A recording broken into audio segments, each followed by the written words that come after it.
안녕하세요 여러분. 오늘도 생활수학에 대해서 우리가 하려고 하는데 오늘 주제는 뭘로 할까 고민을 좀 했습니다. 그 중에서 과연 우리 실생활에서 가장 많이 밀접되어 있는 수학이 과연 뭘까? 어떤 단원일까? 라고 생각했을 때 확률이 떠올랐거든요. 그래서 오늘은 확률에 대해서 여러분과 함께 알아보는 시간을 가질 겁니다. 오늘 5가지 내용으로 나눌 건데요. 그 중에서 첫 번째는 우리가 요즘에 장마 기간이라서 비가 많이 오잖아요. 그런데 매스컴에서 기상캐스터가 내일 비가 올 확률은 70%입니다. 또는 80%입니다. 이런 얘기들 하는 걸 보셨을 거예요. 그럼 과연 여기서 말하는 70%와 80%는 어떤 의미를 갖고 있는지 정확히 알고 계신가요? 오늘 그 부분을 설명해 드리도록 할 거고요. 두 번째는 우리 반에 만약에 30명의 친구들이 있다고 했을 때 생일이 같은 애들이 있을 확률은 얼마나 될까요? 여러분 상상할 수 있겠나요? 이것을 한번 오늘 알려드리도록 하겠고요. 그 다음에 세 번째는 뭐냐면 여러분 우리가 확률하면 동전전지기 많이 하잖아요. 동전전지기 할 때 앞면과 뒷면에 있을 때 똑같이 확률이 적용될 것인가? 예를 들어서 만약에 10번 던지다고 했을 때 앞면이 5번 뒷면이 5번 나올까요? 이것을 한번 실생활 우리가 실험한 결과를 보여드리고 말씀드리도록 하겠습니다. 그 다음에 네 번째는 우리가 제비뽑기를 하잖아요. 당첨 제비가 있고 꽝이 있다고 했을 때 내가 10명의 순서가 있을 때 과연 첫 번째 뽑는 게 나을지 아니면 마지막에 뽑는 게 나을지 아니면 몇 번째가 나을지 궁금하지 않으신가요? 이런 부분에서 오늘 설명 또 해드리도록 하겠습니다. 그 다음 다섯 번째는 뭐냐면 우리가 이 확률을 활용할 때, 실생활 활용할 때 좀 더 현명하게 우리가 활용할 수 있는 방법이 뭐가 있을까를 여러분과 함께 같이 알아보도록 하겠습니다. 첫 번째, 비가 올 확률 70%가 의미하는 게 뭔지 알아보도록 하겠습니다. 지금과 같은 일기예보를 보실 경우도 많을 거고요. 지금 보시는 화면은 휴대폰에서 우리가 흔히 볼 수 있는 장면인데요. 오른쪽 보니까 비올 확률이 70%라고 써 있네요. 그러면 과연 이 70%라는 얘기는 무엇을 의미하는 것일까요? 하루 24시간의 80%인 19.2시간 동안 비가 온다는 얘기일까요? 아닙니다. 비가 올 확률이 70%라는 것은 기상 관측 이래 현재까지 지금과 같은 기상의 흐름일 때 10번 중 8번은 비가 1mm 이상 내렸다는 것을 의미합니다. 두 번째, 같은 반 학생이 30명 있을 때 생일이 같은 친구가 있을 확률은 얼마나 될까요? 지금부터 알아보겠습니다. 반 친구 30명 중에 생일이 같은 친구가 존재할 확률은 어느 정도일까? 1년은 365일인데 학생은 30명. 과연 그 확률은 얼마가 될까요? 시간을 좀 드릴 테니까 생각해 보시기 바랍니다.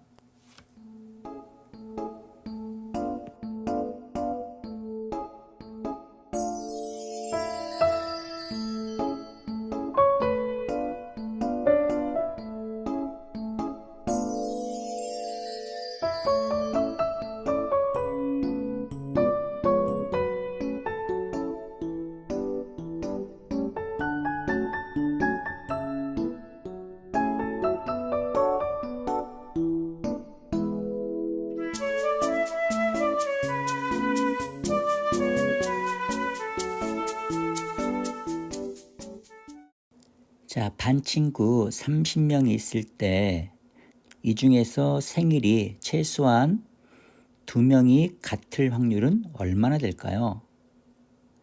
생각하기에는 굉장히 낮을 것 같은데요. 직접 계산을 통해서 확인해 보도록 하겠습니다. 우리는 계산할 때 이런 방법을 쓸 거예요. 뭐냐면 전체 확률을 값이 1이니까 1에서 거꾸로 생일이 30명 모두 생일이 다른 경우를 뺄 겁니다. 자, 이걸 계산을 하면 이렇게 나온다는 얘기죠. 이래서 만약에 첫 번째 학생이 예를 들어서 뭐 어떤 한 날짜 365일 중에서 한 날짜가 생일이겠죠. 그렇지? 그러면 생일이라고 했을 때 우리는 어떻게 하냐면은 맨 처음에 학생은 365일 중에서 하나를 선택할 거예요. 종류의 수가 365 중에 하나 선택하겠죠. 그러면 두 번째 학생 같은 경우는 365일 중에서 앞에 학생이 한 날짜를 정했기 때문에 모두 다른 경우를 구하는 거기 때문에 그 한 가지를 뺀 364일 중에서 하나를 선택하게 될 겁니다. 그렇죠?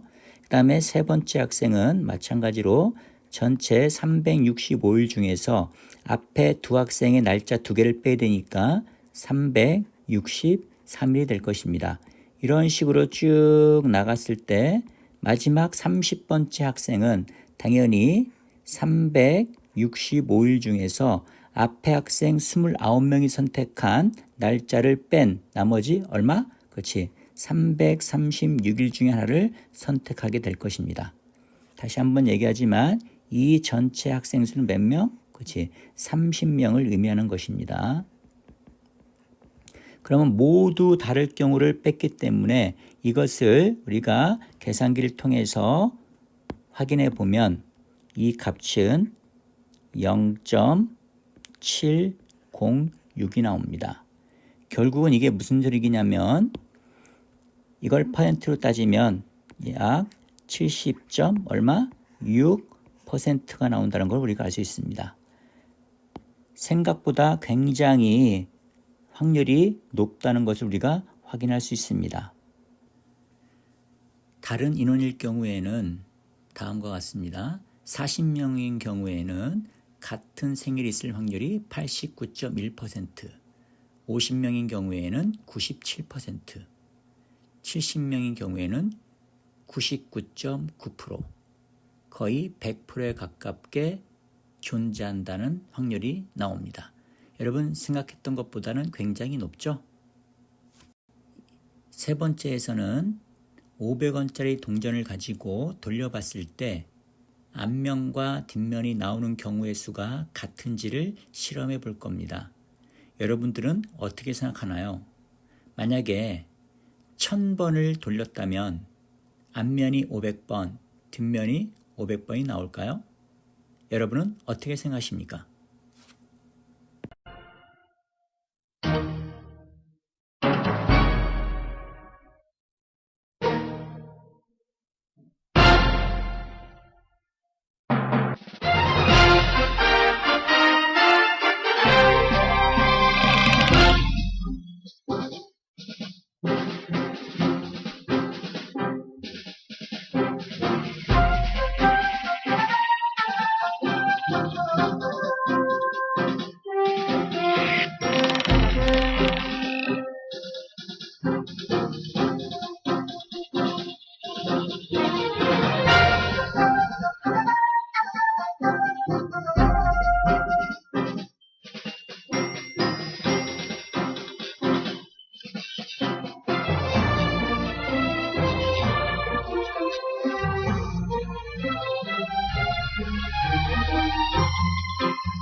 영상 잘 보셨나요?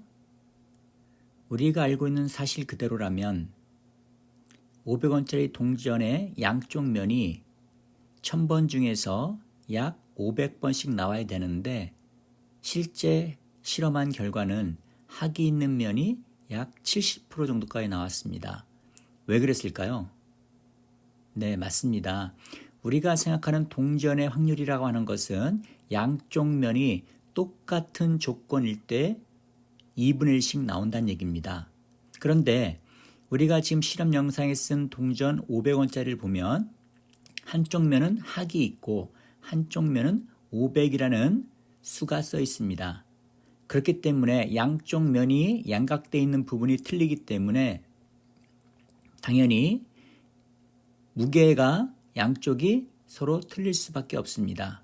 그렇기 때문에 무게중심이 한쪽으로 쏠리기 때문에 이렇게 같은 비율로 나오지 않는다는 것을 우리가 알 수 있습니다. 그렇기 때문에 확률이라고 하는 것은 특히 수학적 확률이라고 하는 것은 모든 조건이 동일할 때만 가능하다고 여러분들이 생각하시면 되겠습니다. 네 번째 파트입니다. 과연 제비뽑기는 먼저 하는 것이 좋을까요? 여러분, 제비뽑기를 해본 적이 한 번쯤은 있을 것입니다. 아니면 다른 사람이 하는 걸 봤다든지 아무튼 그때 제비뽑기에서는 대체 몇 번째 뽑는 것이 유리할까 하는 생각 한번 해보지 않았나요? 이번 파트에서는 몇 번째 뽑는 것이 가장 유리한지를 한번 파악해 보도록 하겠습니다.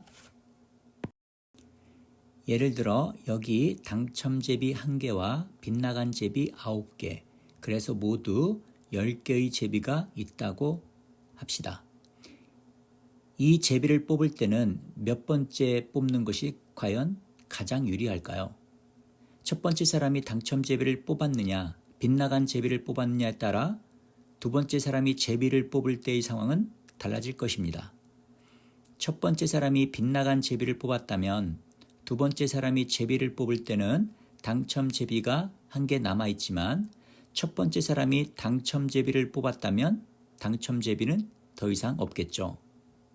그래서 우리는 먼저 뽑는 것이 유리하다고 생각하는지 모르겠습니다.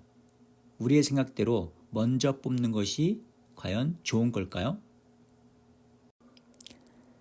자, 그림을 그려보면서 하겠습니다. 여기에 주머니가 있습니다. 주머니가 있는데 이 주머니에는 당첨제비 동그랗게 표현하겠습니다. 1개와 그 다음에 빗나간 제비 X라고 표현할게요. 9개가 있다고 하겠습니다.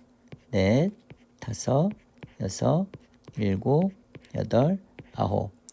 이 상황에서 우리는 어떻게 여기서 제비를 하나씩 뽑게 될 겁니다. 그러면 첫 번째 사람이 뽑게 될 확률을 구해보겠습니다. 그러면 첫 번째 사람은 10개 중에서 당첨제비 하나를 뽑은 거니까 확률은 그대로 10분의 1 나올 것입니다. 그러면 두 번째 사람이 당첨제비를 뽑을 확률은 첫 번째 사람이 빗나간 제비를 뽑아야 하기 때문에 10개 중에서 빗나간 제비 9개 중에서 하나 고를 겁니다. 그 다음에 이미 하나를 뽑았기 때문에 이제는 제비의 숫자는 9개가 있을 겁니다. 그 중에서 두 번째 사람이 뽑으려면 당첨제비를 뽑아야 하기 때문에 1개가 되겠죠. 그럼 이때 여기서 9하고 9를 약분시키면 결국은 이 값은 10분의 1이 됩니다.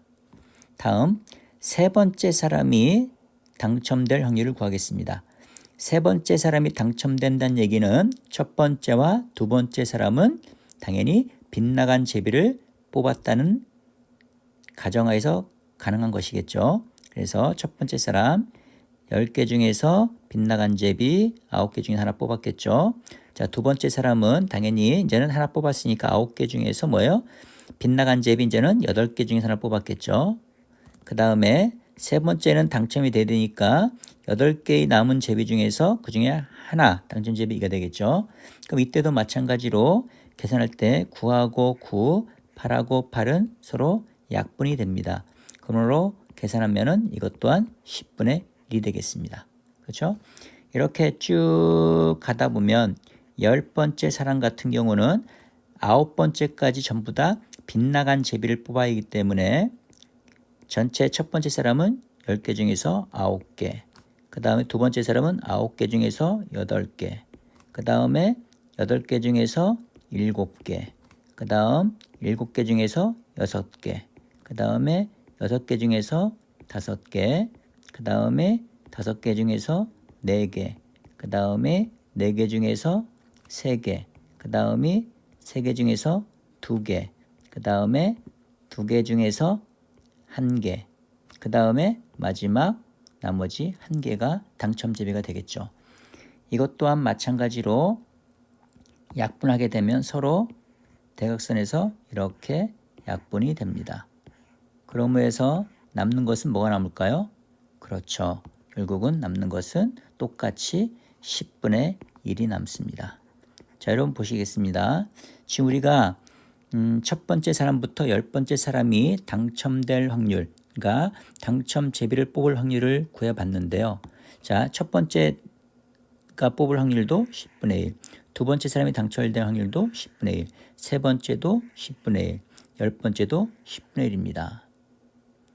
우리가 생각을 했을 때 왠지 당첨제비가 하나밖에 없기 때문에 먼저 뽑으면 손해일 거라고 생각하지만 실질적으로 수학적으로 계산해 보면 언제 뽑든지 간에 확률은 똑같다는 걸 알 수 있습니다. 그러니까 앞으로는 뭐 제비 뽑는다고 해서 뛰어나가서 먼저 뽑을 필요는 없겠죠.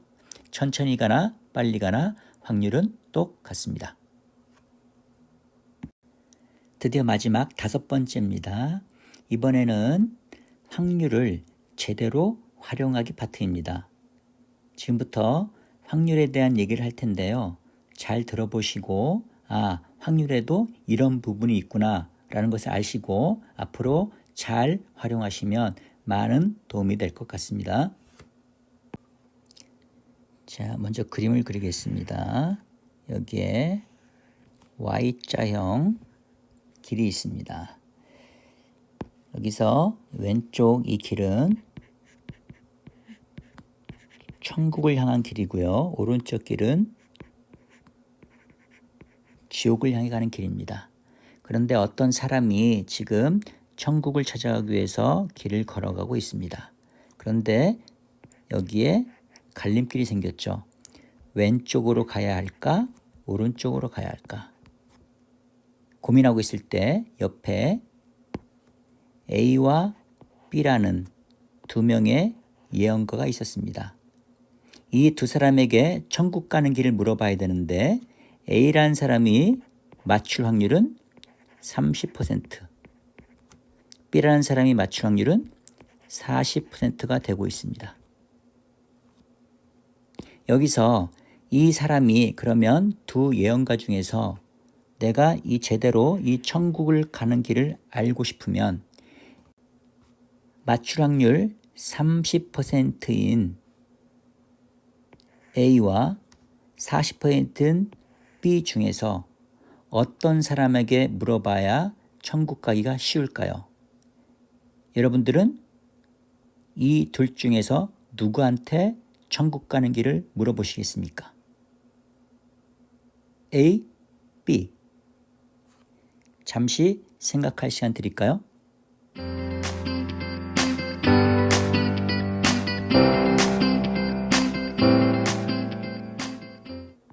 자, 좋습니다. 어떻게 판단하셨나요? 그렇죠. 대부분은 지금 B라고 선택을 하셨을 겁니다. 왜 그랬을까요? 왜? 30%보다는 40%가 약 몇 프로? 10%가 높으니까 당연히 여러분들은 B를 선택할 것입니다. 그러나 이것은 잘못된 선택입니다. 왜 그럴까요? 만약에 여러분들이 현명했다면 A를 선택하셨어야 됩니다. 왜? 이렇게 보시면 됩니다. A가 지금 30% 맞출 확률이라고 했잖아요. 그렇죠? 그러면 A가 가르쳐준 방향에 반대로 한다면 A는 결국은 확률을 몇 퍼센트일까요? 반대로 한다면 70% 확률을 갖겠죠. 거꾸로 한다면 거꾸로 B 같은 경우는 반대로 얘기한 것에 반대로 한다면 몇 퍼센트? 60%의 확률을 갖고 있습니다. 그럼 여기서 다시 한번 살펴볼게요. 아까 A와 B는 30%, 40%였습니다. 그런데 반대로 할 때는 70%, 60%가 됐어요. 그럼 여러분 30, 40, 70 중에서는 가장 높은 확률은 뭐가 됩니까? 그렇죠. 당연히 70%가 당연히 가장 클 수밖에 없습니다. 자, 그래서 여기서 여러분께 말씀드리고 싶은 내용은 뭐냐면 어떤 확률이 나왔을 때 직관적으로 무조건 해석하지 마시고 한 번 더 생각해서 거꾸로 했을 때 훨씬 더 유리한 선택을 할 수 있다는 것을 알았으면 좋겠다는 의미에서 말씀드렸습니다. 이해되시죠? 오케이. 앞으로는 보이는 대로만 생각하지 마시고요. 항상 거꾸로 반대로 생각해보는 생각을 가지면 굉장히 앞으로 많은 도움이 될 것 같습니다.